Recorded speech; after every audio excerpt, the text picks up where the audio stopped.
Hi, it's Ms. Parrott, and welcome to AP Bio Equations Explained. Today's video is a supplemental video to an earlier one on surface area to volume ratio.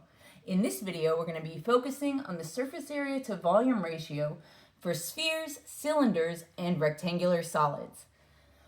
The previous video focused primarily on cubes and the overall concepts of surface area to volume ratio because that's what you're most commonly going to see on the exam. However, these other shapes are on the formula sheet, their equations and their variables, so you want to be familiar with them so that you don't freak out if you see something new that you haven't seen before. So this is a quick overview of the equations, the surface area for each shape and the volume for each shape. Now let's get into some practice examples. We'll start with a sphere. So let's say we're given that we have a sphere or a spherical shaped cell that has a radius of 5 micrometers. So surface area equation is 4 pi r squared. So we'll do 4 pi times 5 micrometers squared. So we do exponents first, right? So 5 squared is 25 times 4 is 100. Pi, we'll call it 3.14, so 100 times 3.14 is 314 micrometers squared. Now, please, as always, use the calculator that you are going to use on the actual AP exam so that you don't spend half the question time like just trying to find pi on your calculator, like I just did earlier with this calculator. It was hiding right above there. See? So you got to know how to use your calculator. All right, next, the volume of the sphere is 4/3 pi r cubed. So 4/3 pi, 5 micrometers cubed. So 5 cubed is 125. 125 times 4/3 equals 166.66 forever times pi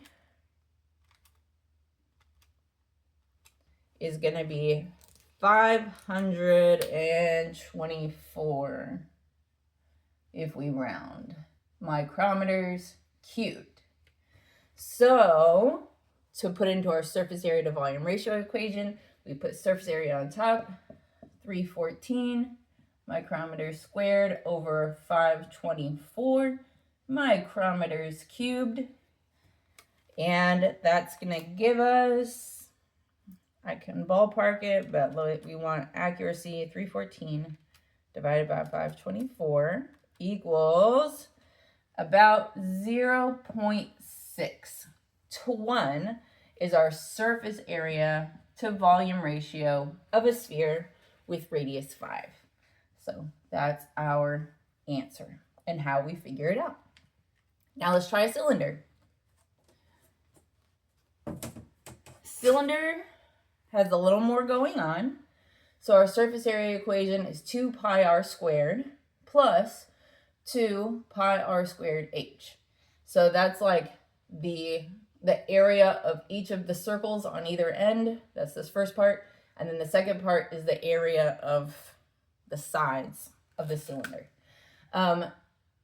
There are lots of cylinder-shaped cells like in your epithelium and also like in your microvilli and stuff. So you may see a cylinder in that context. So we'll be sure you're plugging in the right variable into the right number into the right variable. So let's say in our example, we have a cylinder with radius of 1 micrometer and a height of 5 micrometers. So for 2 pi r squared, we're going to do 2 pi times 1 micrometer squared. So 1 squared is 1, 2 times 2 is 2, and 2 pi, if 1 pi is 3.14, then that's going to be 6.28. So 6.28 plus 2 pi, that's 6.28, times 1, still 6.28, but now we are micrometers, times 5. So 5 times 6.2, not 22. 5 times 6.28 equals, so that's 31.4. And if we add that to our previous, plus 6.28 equals, rounding up, 37.7 micrometers squared. All right, and then for volume, we have pi r squared h. So let's just do that. Pi times, again, our radius is 1, squared is 1, right? 1 squared is 1, times 5 is 15.7 micrometers cubed. So surface area, 37.7 micrometers squared to 15.7 micrometers cubed. So 37.7 divided by 15.7. Oh, hold on. 37.7. You always check before you hit equals to be sure everything's typed in right. That's the other thing on calculations, going too fast. Even though if your brain is going faster than your hands, you could get the wrong answer, even if conceptually you understand it. 2.4 to 1 is our surface area to volume ratio. And then let's try a rectangular solid. So there's also lots of cells that are rectangular solids, spongy mesophyll cells in the leaves of plants. Different cells in your skin are very rectangular solidy. So it'll give you a length, a width, and a height. So in my example, we've got 2 by 3 by 4. So just decide which one's going to be your length and your width and your height. So surface area equation is 2 times length times width. So that's one thing. So I did 3 as the length, 4 as the width, and 2 is the height.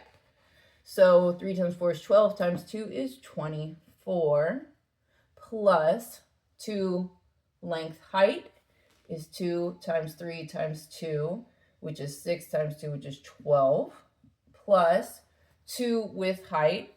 So 2 times 4 is 8, times 2 is 16. Then we add those all up. So that's another thing. You got to know your PEMDAS for surface area to volume ratio of these things to be sure that you're using the correct mathematical operations. So 24 and 12 is 36, and 10 is 46, plus 6 is 52. So this will be 52 micrometers squared, and then length times width times height. 2 times 3 is 6, times 4 is 24, 24 micrometers cubed. Now we do our surface area, goes on the top, 52 micrometers squared over 24 micrometers cubed. 52 divided by 24 equals 2.2. So this is 2.2 to 1 is our surface area to volume ratio here. So see, it's not so hard. Just got to practice the calculator a little bit. But these are the key takeaways.